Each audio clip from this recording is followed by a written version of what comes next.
Magandang araw sa ating lahat. Tayo ay lubos na nagagalak sapagkat ang pambansang pulisya ay mayroon ng sariling news network sa YouTube, ang Police News Network o PNN. Tayo ay hindi lang gumaganap sa ating mandato at sinumpang tungkulin, kundi tayo rin ay naghatid ng tama, wasto at balanseng balita para sa serbisyong nagkakaisa tungo sa pagkamit at pagpapanatili ng kaayusan at katahimikan sa ating bansa. Panoorin at suportahan ang Police News Network. Ako si Police General Benjamin C. Acorda Jr., ang inyong Chief PNP para sa Police News Network. Alagad ng batas, tagataguyod ng balitang pulis. Maglilingkod sa bawat Pilipino at magbibigay ng tamang impormasyon para sa tahimik at maayos na Pilipinas. Police News Network, alagad ng batas, tagapagtaguyod ng balitang pulis, sandigan ng mamamayan, patnubay ng katotohanan. Kampo Krame, maghahatid ng pinakahuling kaganapan at nagbabagang balita. Ito ang PNN Police News Network. At ngayon, ang inyong mga tagapagbalita. Magandang araw Pilipinas. Ako ang inyong alagad ng batas, tagataguyod ng balitang pulis, Master Sergeant Vanessa Villanos. Maghahatid ng tamang balita, kwento ng pulis at serbisyo para sa mamamayan. At ito ang PNP News Online, ang pangunahing balita ng Police News Network. Alagad ng batas, tagataguyod ng balitang pulis.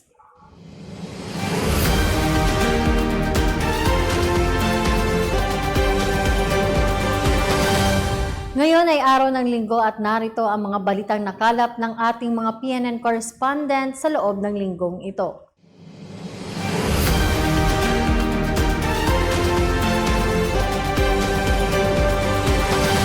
Para sa unang balita, isang minor de edad na biktima ng online sexual abuse and exploitation ang narescue ng PNP Anti-Cybercrime Group Regional Anti-Cybercrime Unit 10. Alamin ang balita mula kay Patrolwoman Mary Grace Artezuela. Na-rescue ng mga tauhan ng Regional Anti-Cybercrime Unit 10 kasama ang Women and Children Protection Desk ng Manolo Fortich Municipal Police Station sa pakikipagkoordinasyon sa Municipal Social Welfare Development Officer ng Manolo Fortich Bukidnon nitong ika-9 ng Nobyembre taong kasalukuyan. Ang isang minor de edad na umano'y biktima ng online sexual abuse and exploitation. Ayon sa report, idinulog sa PNP ACG sa pamamagitan ng National Center for Missing and Exploited Children o NCMEC Cyber Tipline Report ang insidente ng pagkasangkot ng nasabing minor de edad sa isang malaswang usapan online at pakikipagpalitan ng mga malalaswang larawan. Nasa pangangalaga ngayon ng Manolo Fortich Municipal Social Welfare Development Officer ang nasabing minor de edad. Mula dito sa Kampo Krame, ako si Patrolwoman Mary Grace Artezuela, nagbabalita para sa Police News Network, alagad ng batas, tagataguyod ng balitang pulis. Maraming salamat, Patrolwoman Artezuela. Isang estudyante ang timbog sa isinagawang bypass operation ng kapulisan sa Balatan, Camarines Sur. Narito ang pagtutok ni Patrolman Adrian Dayaw. Arestado ang isang estudyante matapos ang inilunsad na drug bypass operation ng mga operatiba ng Balatan PNP sa barangay Pararaw, Balatan, Camarines Sur. Kinilala ni Police Major Engelbert L. Toraldo, hepe ng Balatan Municipal Police Station, ang naarestong suspect sa alias Sapal, 21 anyos, estudyante at residente ng barangay San Francisco, Balatan, Camarines Sur. Bandang alas 11 ng gabi nang ikinasaang operasyon ng mga operatiba ng Municipal Drug Enforcement Unit Balatan Municipal Police Station sa pakikipag-ugnayan sa PDEA Camarines Sur Provincial Office. Ang nasabing suspect ay nabilhan ng mga pinatuyong dahon ng marijuana na nakabalot sa isang papel at sa isinagawang body search ay nakuha pa mula dito ang isa pang lalagyan ng plastic na naglalaman din ng marijuana. Sa kasalukuyan ay nasa kustodiya ng Balatan Municipal Police Station ang suspect upang sampahan ng kasong paglabag sa Republic Act 9165 o Comprehensive Dangerous Drug Act of 2002. Mula rito sa Legazpi City, Albay, ako ang inyong PNN correspondent, Patrolman Adrian Dayaw, ang inyong alagad ng batas, tagataguyod ng Balitang Pulis. Maraming salamat, Patrolman Dayaw. Sa iba pang balita, mga lasing na natutulog sa gilid ng kalsada sa bayan ng Roxas, Palawan ang tinulungan at nirespondihan ng mga tauhan ng Roxas PNP. Yan ang balitang hatid ni Patrolman George Michael Bardiago. Arestado ang isang estudyante matapos ang nilunsad na drug bypass operation ng mga operatiba ng Balatan PNP sa barangay Pararaw, Balatan, Camarines Sur. Kinilala ni Police Major Engelbert L. Toraldo, hepe ng Balatan Municipal Police Station, ang naarestong sospek sa alias Sapal, 21 anyos, estudyante at residente ng Barangay San Francisco, Balatan, Camarines Sur. Bandang alas 11 ng gabi nang ikinasaang operasyon ng mga operatiba ng Municipal Drug Enforcement Unit, Balatan Municipal Police Station, sa pakikipag-ugnayan sa PDEA Camarines Sur Provincial Office. Ang nasabing sospek ay nabilhan ng mga pinatuyong dahon ng marijuana na nakabalot sa isang papel, at sa isinagawang body search ay nakuha pa mula dito ang isa pang lalagyan ng plastic na naglalaman din ng marijuana. Sa kasalukuyan ay nasa kustodiya ng Balatan Municipal Police Station ang sospek upang sampahan ng kasong paglabag sa Republic Act 9165 o Comprehensive Dangerous Drug Act of 2002. Mula rito sa Legazpi City, Albay, ako ang inyong PNN correspondent, Patrolman Adrian Dayaw, ang inyong alagad ng batas, tagataguyod ng Balitang Pulis. Maraming salamat, Patrolman Bardiago. Paglagda sa Memorandum of Agreement sa pagitan ng Philippine National Police at Robinsons Land Corporation ang isinagawa sa Robinsons Mall, Ermita, Manila. Kung bakit, alamin ang detalye ng balita mula kay Staff Sergeant Jasmine Lucero. Pinangunahan ni PNP Chief General Benjamin Acorda Jr. ang isinagawang signing of Memorandum of Agreement sa pagitan ng PNP at Robinsons Land Corporation na ginanap sa Robinsons Mall, Ermita sa lungsod ng Maynila. The implementation of the National Police Clearance System within shopping mall premises is a progressive stride forward in our mission to make essential services more accessible to the public. This collaboration exemplifies our collective determination to harness innovation and efficiency for the benefit of the Filipino people. Ang naturang MOA signing ay bilang pagbubukas ng National Police Clearance sa loob ng Robinsons Mall upang mapadali ang pagkuha ng clearance ng ating mga kababayan na nangangailangan nito. Dinaluhan din ito ng ibang mga stakeholders kasama ang iba pang mataas na opisyalis ng kapulisan bilang pagsuporta sa nasabing programa. Paraan din ito upang mapabilis ang pakikipag-ugnayan at pakikipagtulungan ng pambansang pulisya sa iba't ibang stakeholders tungo sa pagpahatid ng serbisyong nagkakaisa alinsunod sa PNP 5 Focus Agenda para sa ikauunlad ng mga mamamayan at ng ating bansa. Ako ang inyong PNN correspondent, Police Staff Sergeant Jasmine Lucero, alagad na batas, tagataguyod ng Balitang Pulis. Maraming salamat, Staff Sergeant Lucero. Naging madamdamin naman para sa mga magulang ang naging oath-taking ceremony ng kanilang mga anak na kabilang sa daang newly appointed PNP recruit sa Central Visayas na pinangunahan mismo ng kanilang regional director. Sinaksan yan ni Patrolman Edmerson Lapitan. Personal na pinangunahan ng ama ng Police Region Office 7 Police Brigadier General Anthony E. Abrin, Regional Director, ang oath-taking ceremony ng 300 newly appointed patrolmen and patrolwomen for the calendar year 2023 Attrition Recruitment Program. Inilunsad ang programa umaga nito lamang Lunes sa Regional Training Center 7 na dinaluhan ng mga matataas sa opisyales ng kapulisan sa rehiyon, mga pamunuan mula sa ilang ahensya ng pamahalaan at mga mahal sa buhay ng mga bagong recruit. Sa mensahe na ipinahayag ng Regional Director sa programa, ipinabot nito ang kanyang pasasalamat sa suporta na hatid ng mga magulang at hinangaan ang 300 na mga bagong pulis na mula sa 1,800 na mga aplikante sa sipag, tiyaga at dedikasyon na anya nagdala sa kanilang kinaroroonan. Paalala at pagdidiin niya na sa kanilang pagpasok sa hanay ng kapulisan na sumunod sa mga alituntunin, pakaalalahanin at pakakatandaan ang mga sakripisyong inilaan para sa sinumpang serbisyo. Mula dito sa Central Visayas, ako ang inyong Police News Network Correspondent, Patrolman Edmerson Liapitan. Alagad ng batas, tagataguyod ng Balitang Pulis. Maraming salamat, Patrolman Liapitan. Dahil sa magagandang programa ng pamahalaan katuwang ang kapulisan, tuluyan ang nagbalik loob ang isang miyembro ng Communist Terrorist Group o CTG sa Samar. Ang magandang balita mula kay Patrolman Rogelio Vistas. Matagumpay na nagbalik loob sa pamahalaan ang isang miyembro ng Communist Terrorist Group matapos ang isinagawang negosasyon ng mga otoridad sa Barangay del Rosario, Matuguinao, Samar. Ang nasabing negosasyon ay pinangunahan ng Matuguinao Municipal Police Station kasama ang Provincial Intelligence Team ng Samar, 123 SAC 12 Sub PNP SAF at 8ID Philippine Army. Kasabay ng kanyang pagbabalik loob ay ang pagsuko rin niya ng isang unit ng caliber .45 pistol, 5 piraso ng bala at isang improvised hand grenade. Ang kanyang pagbabalik loob ay resulta ng matagumpay na pagpapatupad ng EO number 70 o ang NTF-ELCAC ng mga otoridad at pamahalaan. Ang nagbalik loob at ang kanyang mga isinuko ay nasa kustudiya ngayon ng Matuguinao Municipal Police Station para sa dokumentasyon at tamang disposisyon at para na rin sa kanyang posibleng enrollment sa Enhanced Comprehensive Local Integration Program ng pamahalaan.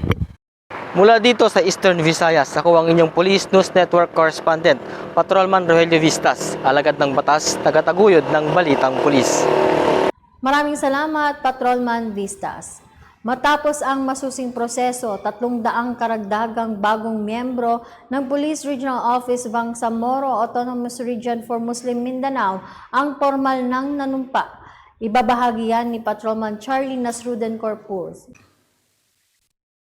Nanumpa ng 300 bagong miyembro ng Police Regional Office Bangsamoro Autonomous Region sa idinaos na outtaking and turnover ceremonies para sa calendar year 2023 Patrolman Patrolwomen Attrition Recruitment Program na ginanap sa Camp Mayor Higil Suodbitan, Barangay Bualo Lipid, Maimbong Sulong. Ito na may 13 ng Nobyembre taong kasalukuyan.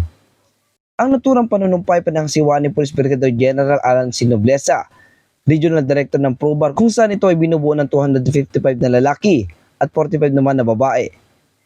Ang 300 matagumpay na aplikante ay dumaan sa mga proseso tulad ng physical agility test, psychiatric at psychological examination, physical, medical at dental examination, drug test at final board interview. Dumunod din sa naturang seremonya ang gobernador ng lalawigan ng Sulu na si Honorable Abdul Sakur M. Tan bilang panauhing pandangal at tagapagsalita. Ang mga police recruit ay formal lang itinurnover sa pangangasiwa ng BARTC o ng Bangsamoro Autonomous Region Training Center para sumailalim sa 6 na buwang pagsasanay upang hubugin ang kanilang katawan at kaisipan na maging isang huwarang tagapagpatupad ng batas sa inaharap. Mula po dito sa rehiyon ng Bangsamoro, ako ang inyong PNN Correspondent, Patrolman Corpus, alagad ng batas, tagataguyod ng Balitang Pulis. Maraming salamat, Patrolman Corpus. Napakagandang balita dahil tuluyan ng sumuko ang isang Second Deputy Secretary or Political Officer at 7 iba pang miyembro ng Communist Terrorist Group sa mga tauhan ng South Cotabato 2nd Provincial Mobile Force Company Headquarters sa Sitio Santo Niño, Barangay Centrala, Surala.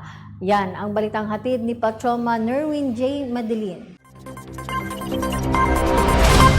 Agad na nakatanggap ng tulong pangkabuhayan gaya ng sako-sakong bigas at cash assistance ang isang Second Deputy Secretary, Political Officer at ito pang iba na miyembro ng Communist Terrorist Group matapos silang sumuko sa South Cotabato 2nd Provincial Mobile Force Company Headquarters sa Sitio Santo Niño, Barangay Centrala, Surala, South Cotabato nito lamang buwan ng Nobyembre taong kasalukuyan. Ayon kay Police Lieutenant Colonel Ray Igos, ang sumukong opisyal ng CTG at 7 tagasunod nito ay dating mga miyembro ng teroristang grupo mula sa South Regional Command, Daguman ng Far South Mindanao Region.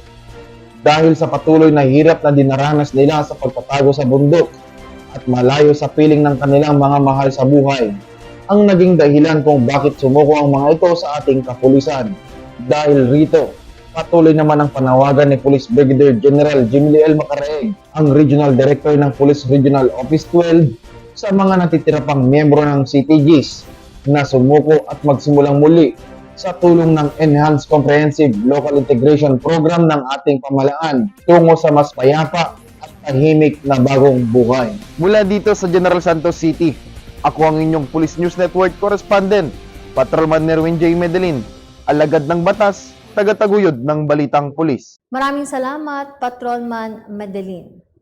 Para sa ating segment na Police Going the Extra Mile, lumarga patungong South Ubian, Tawi-Tawi ang mobile library ng PNP Special Action Force 5th Special Action Battalion upang makatulong at magbahagi ng kaalaman sa mga kabataan sa nasabing lugar. Yan ang kwentong Police Gem mula kay Patrolman Bruce Jan Dakil. Kaugnay sa pagdiriwang ng National Children's Month ngayong Nobyembre, ang mobile library ng 5th Special Action Battalion PNP SAF na tinatawag na Ang Teacher Ko Ay Tagaligtas ay nagtungo sa Putat Elementary School, South Ubian, Tawi-Tawi at namahagi ng mga educational toys at school supplies. Nagsagawa rin ng feeding activity at libreng gupit para sa mga kabataan. Katuwang ang Aligado Foundation, AFAAC, Marines at 94.1 Nutriskwela Radyo Kasanangan. Layunin ng mobile library program ng PNP SAF ang maglibot sa iba't ibang paaralan sa bahaging Mindanao, partikular na sa nasasakupan ng 5th Special Action Battalion, upang maghatid ng kasiyahan at pag-asa para sa mga batang mag-aaral na kapos sa buhay at walang kakayanang tugunan ang pangangailangan sa paaralan. Sa mga nais tumulong at mamahagi ng biyaya para sa mga kabataan, makipag-ugnayan lamang sa contact number na lalabas sa inyong mga screen. Maaari ring magmensahe sa aming Facebook page. At mula sa tahanan ng inyong tagaligtas na inyong maasahan anumang oras, ako ang inyong PNN Correspondent Patrolman Bruce Jan Dakil, alagad ng batas, tagataguyod ng Balitang Pulis. Maraming salamat, Patrolman Dakil. Isang dating guro na nanghalay sa kanyang minor de edad na estudyante ang natuntun at nadakip na ng PNP Anti-Kidnapping Group Visayas Field Unit. Nakatutok sa balitang yan si Police Master Sergeant Jonard Kumahig. Calabuso, ang 31 anyos na lalaki na tinaguri ang top 10 most wanted person ng Region 8 sa isinagawang manhunt operation ng mga operatiba ng Anti-Kidnapping Group Visayas Field Unit Ormoc Satellite Office kasama ang Kananga Municipal Police Station at 12 Special Action Battalion Special Action Force noong Biyernes alas 11 ng umaga sa ika-10 ng Nobyembre taong kasalukuyan sa Barangay Poblasyon, Kananga, Leyte. Kinilala ang suspect na si Juram Carillo Alburo, hiwalay sa asawa, dating guro, tubo at residente ng Barangay Santo Domingo, Kananga, Leyte.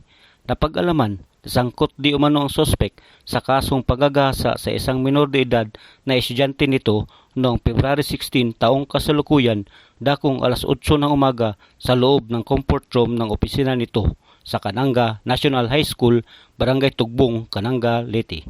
Humaharap ngayon sa kasong 3 counts rape na walang kaukulang piyansa at 2 counts ng act of lascivious business na may 200,000 piyansa bawat isa si Alburo, matapos ang matagumpay na pag-aresto sa kanya sa bisa ng warrant of arrest na ibinaba ni Honorable Judge Mario Olmida Kenneth ng RTC Branch 12, Ormoc City, Leyte. Kasalukuyang nakapiit sa kulungan ng Kananga Municipal Police Station ang akusado habang inihahanda ang kaukulang dokumento bago i-turn over sa korte. Ang kapulisan ng Anti-Kidnapping Group Visayas Field Unit ay hindi titigil sa paghabol at pagtugis sa mga taong may pananagutan sa batas at pagsugpo sa mga ilegal na gawain ito dahil ang taong gumagawa ng krimen ay walang puwang sa ating bayan. Mula dito sa Anti-Kidnapping Group Visayas Field Unit, Camp Sirio Osmeña, Cebu City, ako po ang inyong PNN Correspondent, Police Master Sergeant Jonard Kumahig, alagad ng batas, tagataguyod ng Balitang Pulis. Maraming salamat, Staff Sergeant Kumahig. Inmate na tumakas sa kulungan, muling nadakip sa manhunt operation ng Manila Police District Police Station 1. Ang detalye ng balita mula kay Staff Sergeant Jasmine Lucero. Balik-kulungan ng isang lalaking inmate na tumakas sa detention facility ng Manila Police District, Station 1 na pinangalanan si Emerson Tumbaga alias Bunso na isang miyembro ng Sputnik Gang. Nadakip si alias Bunso sa joint manhunt operation ng mga operatiba ng istasyon sa SBUC, Compound Soldier Hills, Nara Street, Molinos Road, Bacoor, Cavite. Dahil sa tulong ng ina nito, kaya nagkaroon ng lead ang mga operatiba patungkol sa kinaroroonan ng sospek. Nakulong ang suspect dahil sa kasong paglabag sa Republic Act 10591 o Comprehensive Ammunitions and Firearms Regulations Act in relation to BP 881. Naging matagumpay naman ang operasyon at naibalik ng maayos sa istasyon ang nasabing suspect.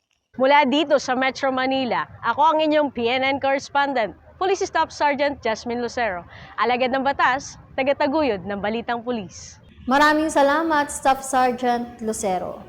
Rank 9 Most Wanted ng Northern Police District ang kulungan ng bagsak matapos mahuli ng pulis na botas dahil sa kasong rape by sexual assault at acts of lasciviousness. Nakibalita dyan si Patrolwoman Glazel Ann Esperanza.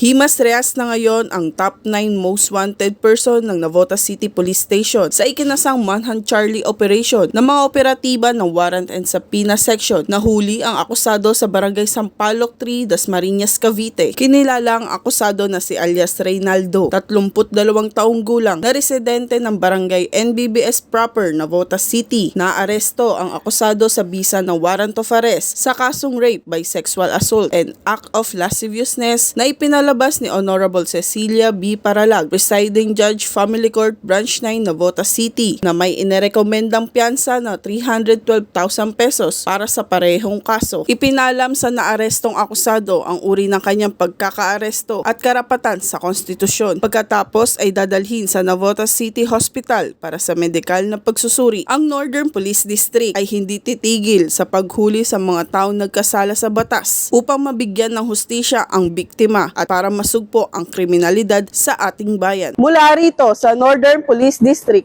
ako po ang inyong PNN correspondent, Patrolwoman Glazel Ann Esperanza, alagad ng batas, tagataguyod ng Balitang Pulis. Maraming salamat, Patrolwoman Esperanza.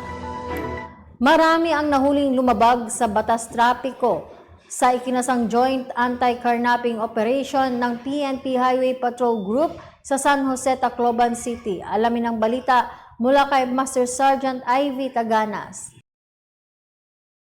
Isang joint operation ang kinasa ng Highway Patrol Group Region 8 sa pangunguna ng Regional Chief nito na si Police Colonel Christine S. Tan kasama ang tauhan ng Traffic Operation Management Enforcement and Control Office Tacloban at mga tauhan ng Land Transportation Office Tacloban sa isinagawang anti-carnapping operation sa Kalinipawan Road, San Jose, Tacloban City nitong nakaraang araw. Ang nasabing operasyon ay bunga ng mas pinaigting na operasyon sa pagpapanatili ng kaayusan at seguridad ng mga lansangan. Higit sa lahat ay mapipigilan ng krimen na nagaganap sa mga kakalsadahan. Bilang Guardians of the Highways, mananatili ang operasyon sa pagpapatupad ng balik disiplina sa kalsada, anti-carnapping operation at iba pang mga batas trapiko. Gayunpaman, naging matagumpay ang operasyon na nagresulta sa 10 violation tickets ang naibigay sa mga pasaway na motoristang lumabag sa iba't ibang batas trapiko. Kasama na rito ang hindi pagsusuot ng helmet sa pagmumotor, hindi pagdadala ng ORCR, overloading at iba pa. Ang mga ganitong operasyon ay hindi para magdulot ng abala, kundi para magturo at magbigay ng kaalaman sa tamang paggamit ng kalsada at pagsunod sa mga batas trapiko. Ang Highway Patrol Group ay kakampinyo sa kalsada na patuloy na magpapatupad ng mga operasyon tungo sa misyon ng pagkakaroon ng mas ligtas at maayos na kakalsadahan. At para sa iba pang balitang dala ng serbisyong HPG, tumutok lamang po sa aming Facebook page at YouTube channel na Police News Network. Mula sa tanggapan ng kakampinyo sa kalsada at sa pamumuno ng aming direktor na si Police Brigadier General Alan Molintas Nazaro, ako po ang inyong PNN correspondent, Police Master Sergeant Ivy Taganas para sa Police News Network. Alagad ng batas, tagataguyod ng Balitang Pulis. Maraming salamat, Master Sergeant Taganas. Serbisyong nagkakaisa naman ang ipinamalas ng mga tauhan ng Malay Municipal Police Station at Boracay Sian sa kanilang magkatuwang na pamamahagi ng libreng pagkain sa Aklan. Yan ang sinubaybayan ni Patrolman Julius Sam Akal. Isinagawa ng mga tauhan ng Malay Municipal Police Station ang isang community outreach program sa Sitio Betsalom, Barangay Manok-Manok, Boracay Island nito lamang ka-14 ng Nobyembre taong kasalukuyan bilang paggunita sa ika-31 ng National Children's Month na mahagi ng food packs ang kapulisan ng Malay sa mga bata ng nasabing lugar sa pakikipagtulungan sa Boracay Sian at sa suporta ng Advocacy Support Group. Mahigit sa 50 kahon ng pagkain na may kasamang Diyos ang naipamigay sa mga kabataan. Layunin ng kapulisan katuwang ang mga volunteers na makapagbigay saya at tulong sa kanilang komunidad at maging bahagi ng solusyon sa mga pangangailangan ng mga mamamayan at itaguyod ang aktibong pakikilahok sa pamayanan. Mula dito sa Police Regional Office 6, ako po ang inyong Police News Network Correspondent Patrolman Julius Sam Akad, alagad ng batas, tagataguyod ng Balitang Pulis. Maraming salamat, Patrolman Akad. Mga mag-aaral ng Muricay Elementary School sa Pagadian City, pinasaya ng kapulisan ng PNP Aviation Security Group Security Unit 9 sa kanilang isinagawang Community Outreach Program. Nakisa dyan si Patrolman Christian Austria.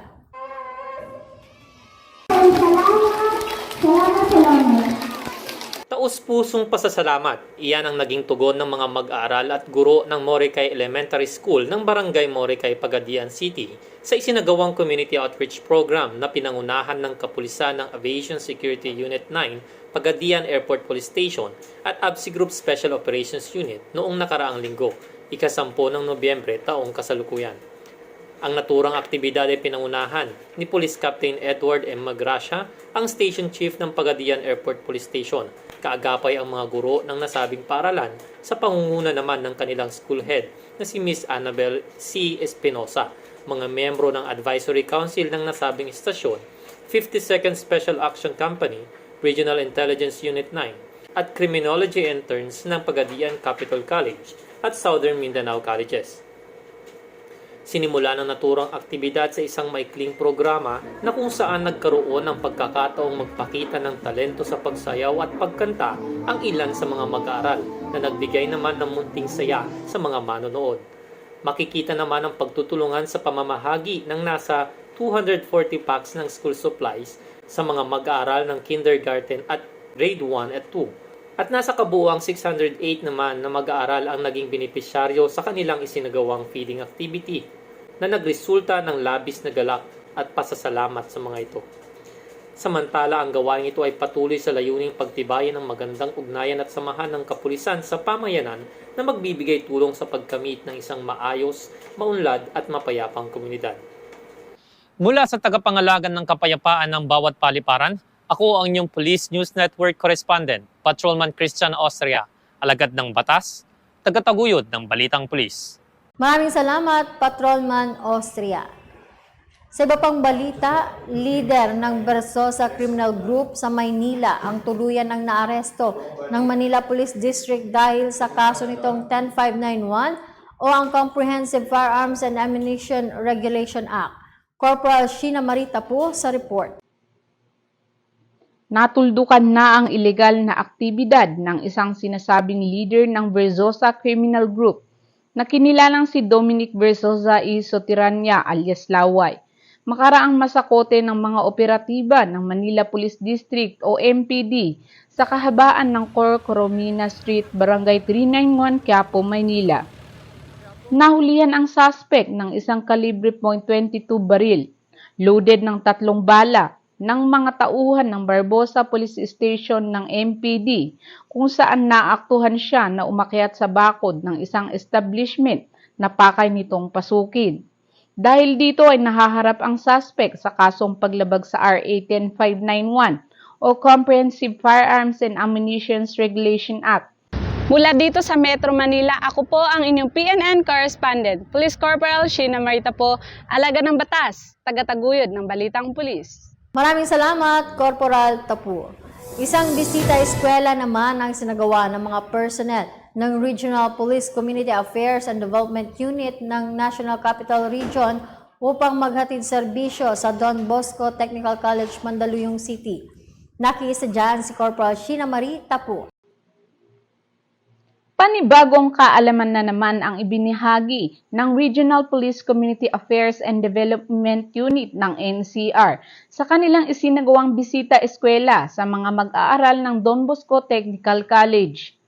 Ang aktibidad ay pinangunahan ni Police Major Marlon Bananya bilang tagapagsalita sa ilalim ng pamumuno ni Police Lieutenant Colonel Randy Alagaw, Chief RP Cadu NCR. I'm Police Major Marlon Bananya, the Assistant Chief of RPCADU NCR. So napili po namin itong mga participants na mga ito na vocational kasi sila. They are prone to the recruitment, lalo na kapag nandun na sila sa may mga kanya-kanya nilang trabaho sa kumpanya. Dahil ang isa dito na technique ng mga makakabilang grupo is yung papasok sila sa mga kumpanya, yung mga union-union, doon sila bubuo doon sa mga labor personnel. So dito pa lang as early as estudyante sila, dito natin sila tuturuan para pagdating nila doon sa kumpanya na papasukan nila is at least alam nila yung mga makakabilang grupo at alam nila kung paano nila iwasan yung pagre-recruit sa kanila. Nilahukan ito ng mahigit na 150 na mga estudyante ng paaralan kasama ang kanilang mga guro na aktibong lumahok sa talakayan. Tinalakay dito ang tungkol sa anti-bullying at anti-illegal drugs kung saan inisa-isa ang mga masasamang epekto ng paggamit ng mga illegal na droga sa ating pang-araw-araw na pamumuhay. Ang kalagahan po ng pagtuturo ng PNP dito po sa amin ay isa pong napakahalaga. Gawa ng ito ay parang preventive measures nga para maging aware kami ang mga kabataan sa mga tulad ng anti-act, bullying, bawal bastos law at saka about sa terrorism. Nagpasalamat naman ang mga guro dahil napaunlakan ng ating mga kapulisan ang kanilang paaralan bilang isang inspirasyon sa kanilang mga mag-aaral na mag-aral ng mabuti para sa isang magandang hinaharap. Ako nga pala si Mr. Christopher M. Aliscad, ang training director ng Don Bosco TVET. Okay. Maraming salamat sa mga kapulisan, unang-una sa ginawa nilang ganitong aktibidades na mailapit ang PNP sa mga kabataan tulad namin dito sa aming eskwelahan. Malaki maitutulong nito dahil at least malalaman nila, nagkakaroon ng impormasyon ang mga kabataan na to tungkol sa mga pangyayari o mga pwedeng mangyari, hindi lamang dito sa eskwelahan, kundi pati na rin sa labas. At napakaganda nitong programa na to ng PNP dahil malaki ang maitutulong nito sa mga kabataan, lalong-lalo na sa mga TVET na karamihan po ng aming mga estudyante galing po sa probinsya. At ako'y nagpapasalamat in behalf of Don Bosco Technical College, TVET sector. Maraming salamat sa inyo at kami ay isa sa mga napili ninyong paaralan para pagdausan itong programa na ito.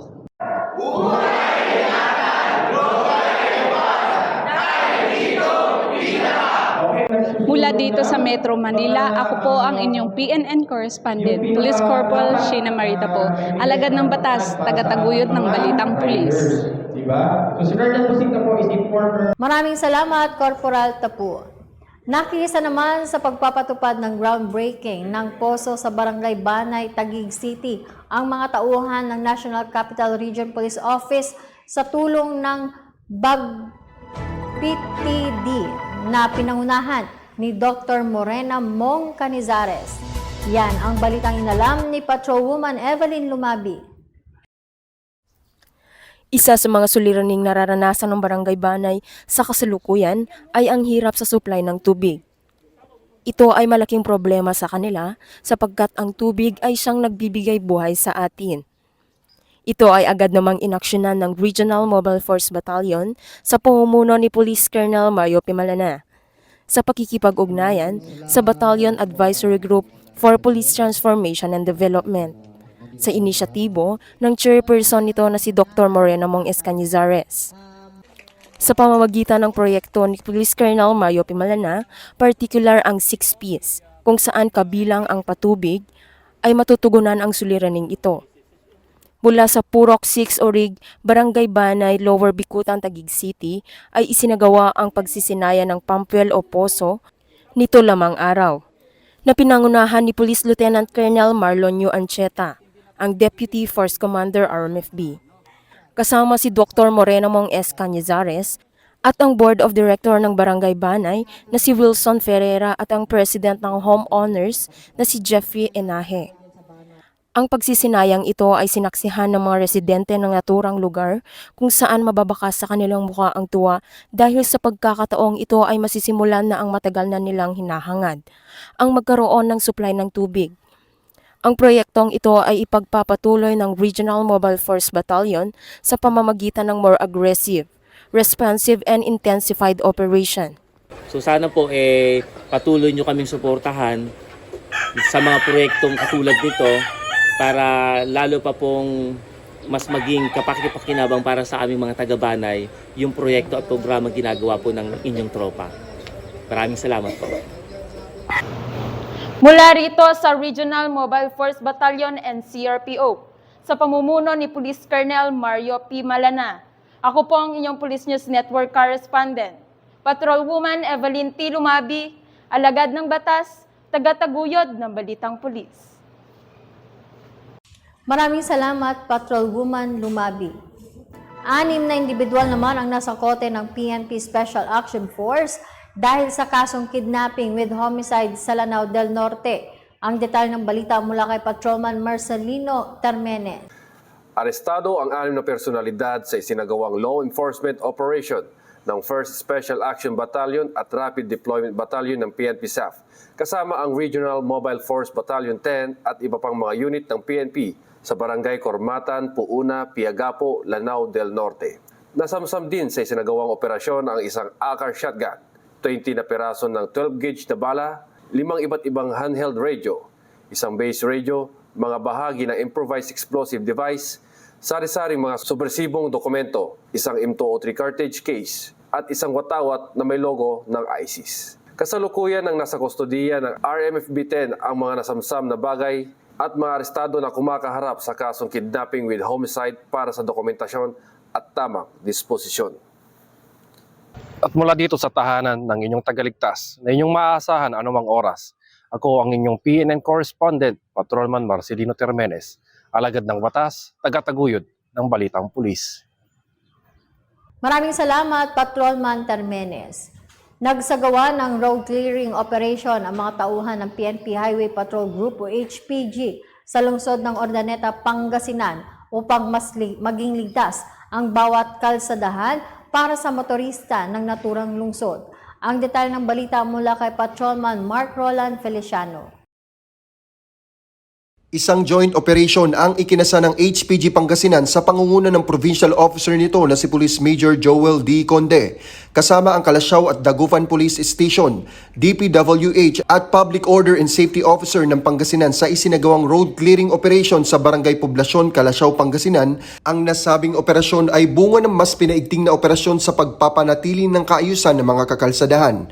Layunin nito na maging maayos ang daloy ng trapiko sa mga lansangan kaya't lahat ng mga lumabag sa kautusan gaya ng iligal na pagtatayo ng mga bangketa na halos sakupin na ang kalsada at pagpapark sa mga lugar na ipinagbabawal ay di rin nakaligtas. Gayon din ang mga pasaway na motorista ay natikitan dahil sa paglabag sa iba't ibang batas trapiko. Naging matagumpay naman ang operasyon na nagresulta sa maayos at maluwag na daloy ng kalsada, samantalang 26 na violation tickets ang naibigay sa mga pasaway na motorista. Asahan nyo ang patuloy na operasyon sa pagpapanatili ng katahimikan at kaayusan ng mga lansangan. Kami ang Highway Patrol Group ang kakampi nyo sa kalsada na kasama nyo para sa serbisyong nagkakaisa. At sa iba pang balitang serbisyong HPG, tumutok lamang sa aming YouTube channel na Police News Network.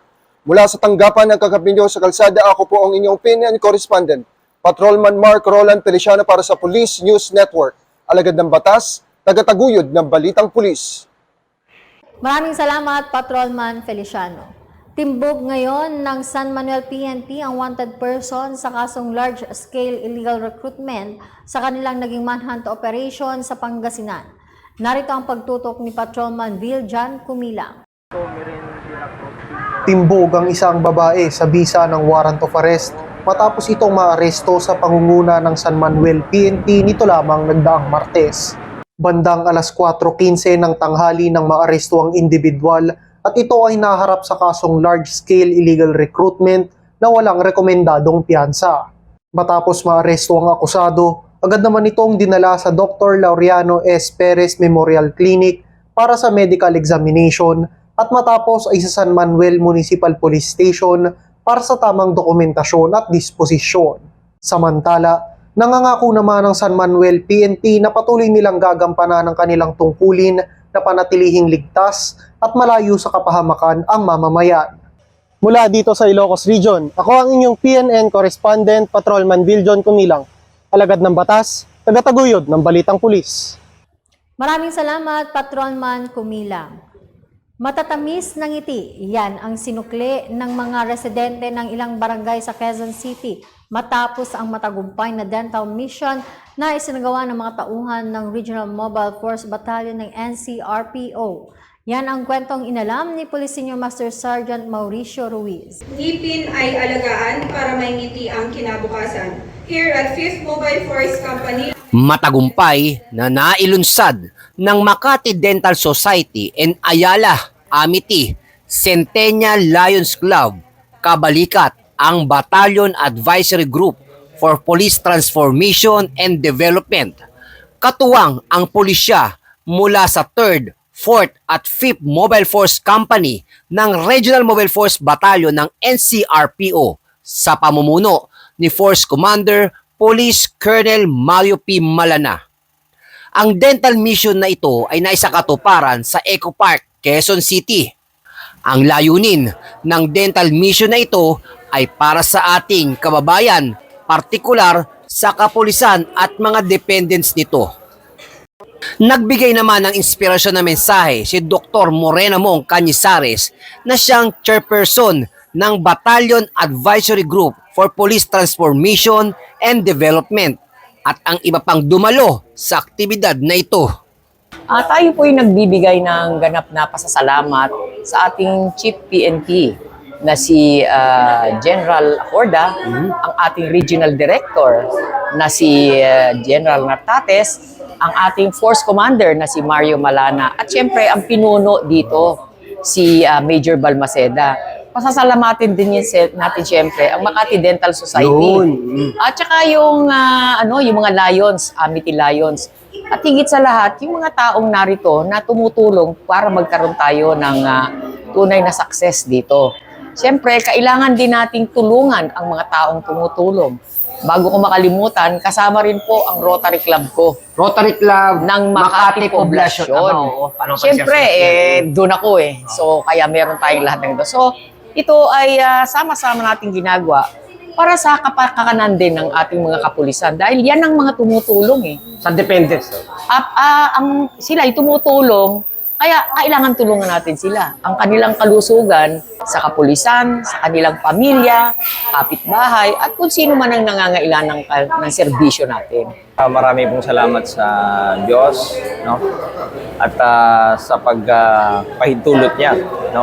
Na makarating yung Makati Dental Society and the Amity Centennial Lions Club, no, upang magbigay ng kanilang serbisyo para sa ating mga kapulisan at sa kanilang mga dependent. The member of the PNP, we are bound to serve the people, and this time tayo po ang pinaglilingkuran ng mga ating mga stakeholders. At ang RMFB NCRPO, partikular ang 5th MFC, ay nagpapasalamat sa patuloy na suporta ng Makati Dental Society and Ayala Amity Centennial Lions Club sa matagumpay na dental mission para sa ating mga kababayan dito sa Lamesa Eco Park, Quezon City. So, ginawa namin to, lalo na Sunday, para may panahon sila na makapunta dito at makatulong kami. In behalf of Makati Dental Club and Ayala Amity Centennial Club, kami po ay nagbibigay ng libreng pangkonsulta ng ngipin at ng reading glass. Kami po ay nagbibigay ng libreng salamin para sa mga taong nahirapang magbasa.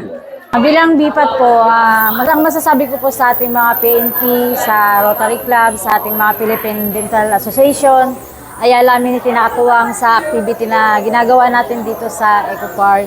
Na ito ay malaking tulong sa mga kamamamayan natin na walang, walang pang budget sa kanilang, kulang ng budget sa kanilang mga pagpapabunot.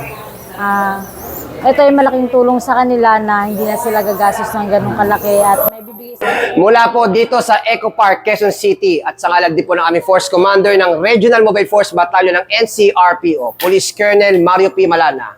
Ako po ang inyong Police News Network Correspondent, Police Senior Master Sergeant Mauricio Bonilla Ruiz, alagad ng batas, tagataguyod ng Balitang Pulis. Maraming salamat, Senior Master Sergeant Ruiz. Dahil sa kagustuhang makapagserbisyo at matulungan ang ating mga kababayan na nangangailangan, isang medical mission ang isinagawa ng Mindoro PNP para sa mga residente ng San Teodoro Oriental, Mindoro. Yan ang sinubaybayan ni Patrolman Jobet Balana. Pinuri ni Police Brigadier General Joel B. Doria, Regional Director, ang matagumpay na magtutulungan ng Police Regional Office Mimaropa, PNP Officers Ladies Club, at ng Regional Medical and Dental Unit 4B na nagresulta sa matagumpay na pagsasagawa ng PNP Community Outreach Program at Medical and Dental Mission na ginanap sa Barangay Kalangatan, San Teodoro Oriental, Mindoro, nito lamang Nobyembre, taong kasalukuyan. Ang aktibidad na ito ay isang joint community service na pinamumunuan ng Oriental Mindoro PPO, First Provincial Mobile Force Company, sa pakipagtulungan ng Local Government Unit ng San Teodoro, Regional Community Affairs and Development Division, Regional Medical and Dental Unit 4B. May kabuuang 315 individual na residente ng Iraya Tribe ang nakatanggap ng libreng serbisyong medikal at dental na nagmula sa RMDU 4B. Itinampok din sa aktibidad ng feeding program, libreng gupit at ang pamamahagi ng relief goods, gamot, dental kits at food packs sa mga residente. Lubos naman ang pasasalamat ng mga nakilahok at nakinabang sa naturang aktibidad. Mula dito sa Calapan City Oriental, Mindoro, ako po ang inyong PNN Correspondent, Patrolman Jobet Balana, alagad ng batas, tagataguyod ng Balitang Pulis. Maraming salamat, Patrolman Balana. Pinasaya ng First Quirino Provincial Mobile Force Company ang mga estudyante ng Victoria South Elementary School dahil sa pagsasagawa ng community outreach program sa naturang lugar. Nakaisa dyan si Staff Sergeant Jeff Jan Nabasa. Maagang pamaskong serbisyo, yan ang hatid ng mga tauhan ng 1st Quirino PMFC, 3rd Platoon sa ikinasang outreach program sa mababang paaralan ng Victoria South, Barangay Victoria Aglipay, Quirino noon lamang Nobyembre 15 nitong taon. Naging posible ang proyekto sa tulong ng mga guro mula sa nasabing paaralan at sa mga barangay officials kasama ang kapulisan ng 1st Quirino PMFC. Outreach program, kasali na yan dyan yung feeding, tree planting, libreng gupit, para mapalapit sila, ma-advisean yung mga bata na sila ay mailayo sa paggamit ng illegal na droga habang maaga pa, at saka hindi na rin sila ma-recruit ng mga CTG para maiwasan na natin yung pagbuo muli dahil CTG free na po tayo. Sa kauna-unahang pagkakataon ay nasilayan ng mga bata si Patrolman Henyong, ang tanyag na mascot ng 1st Quirino PMFC na game nakipagsayawan sa mga bata. Hindi lamang nabusog sa inhandang feeding program ng mga bata, maging ang galak at saya na ipinarating ng PNP ay talaga namang hindi malilimutan ng labis namang pinasalamatan ng mga guro. Labis po kaming nagpapasalamat sa inyo, and of course, binigyan nyo kami ng pag-asa, lalong-lalo na yung mga bata namin na magkaroon ulit ng paniniwala sa kapulisan. Maraming salamat po. Nagkaroon din ng libreng gupit mula sa proyektong BBM o Barbero ng Bayan si Mamang Pulis at tree planting activity na sa unang parte ng programa kung saan nakapagtanim ng mga fruit-bearing trees sa paligid ng paaralan. Pangako naman ng Quirino PNP na tuloy-tuloy ang kanilang pagsasagawa ng mga proyekto at programa para sa mga Quirinians upang mas marami pa ang mapasaya at maabutan ng serbisyo. Mula rito sa Lambak ng Cagayan, nagbabalita ang inyong Police News Network Correspondent, Police Staff Sergeant Jeff Jan Nabasa, alagad ng batas, tagataguyod ng Balitang Pulis. Maraming salamat, Staff Sergeant Nabasa. Nagkaisa naman sa isinagawang denouncement ng CPP, NPA, NDF ang Regional Mobile Force Battalion Curaw at Regional Police Community Affairs and Development 4A sa Laguna. Nakibalita dyan si Patrolman Luvimir Julian. Nagkaisa ang Regional Mobile Force Battalion 4A at Regional Police Community Affairs and Development Unit 4A sa isinagawang denouncement ng CPP-NP-NDF program na ginanap sa isang kapilya sa Sitio Buntog, Barangay Canlubang, Calamba City, Laguna. Ang programa ay pinangunahan ni Police Captain Maria Aileen Franca, team leader ng RMFB 4A Curaw, katuwang si Police Lieutenant Colonel Owen Banaag, Assistant Chief ng Arpicado 4A at mga miyembro ng Task Force Ugnayan. Tinatayang 50 miyembro ng kababaihang mambubukid, samahan sa buntog ang nagbalik loob sa gobyerno at lumagda at sumumpang tatalikuran ang ideolohiyang terorismo. Hinihikayat ng PNP ang mga iba pang miyembro na magkaisa sa mga programa ng gobyerno at tuluyang tuligsain ang CPP-NP-NDF upang maging ligtas, maayos at mapayapa ang komunidad, kapiling ang kanilang pamilya. Mula dito sa Calabarzon, ako po ang inyong Police News Network Correspondent, Patrolman Lubimir Julian, alagad ng batas, tagataguyod ng Balitang Pulis. Maraming salamat, Patrolman Julian. Hindi nagdalawang isip na sumuko sa pamahalaan ang 4 na miyembro ng Communist Terrorist Group dahil sa kagustuhang malagay sa tahimik ang kanilang buhay sa Barangay 8 Pambuhan, Northern Samar. Patrolwoman Sharian Masi sa report.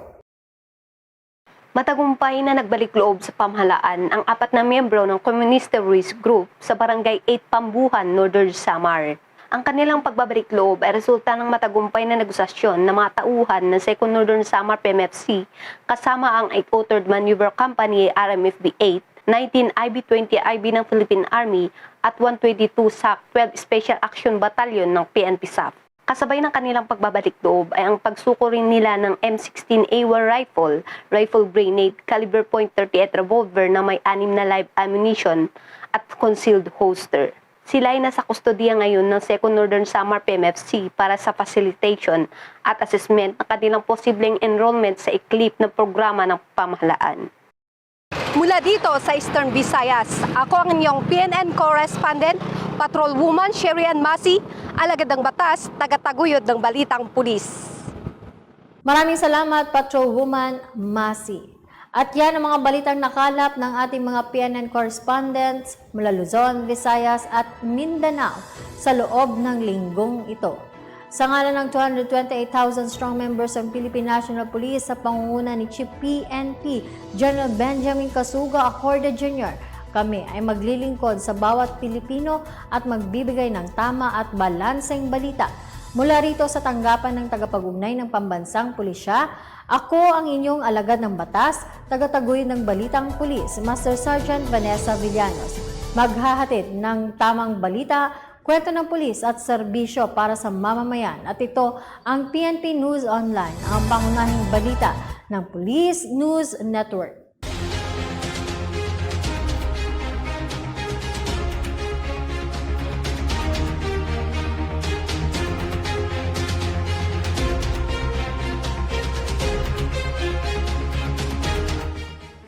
Police News Network, alagad ng batas, tagapagtaguyod ng Balitang Pulis.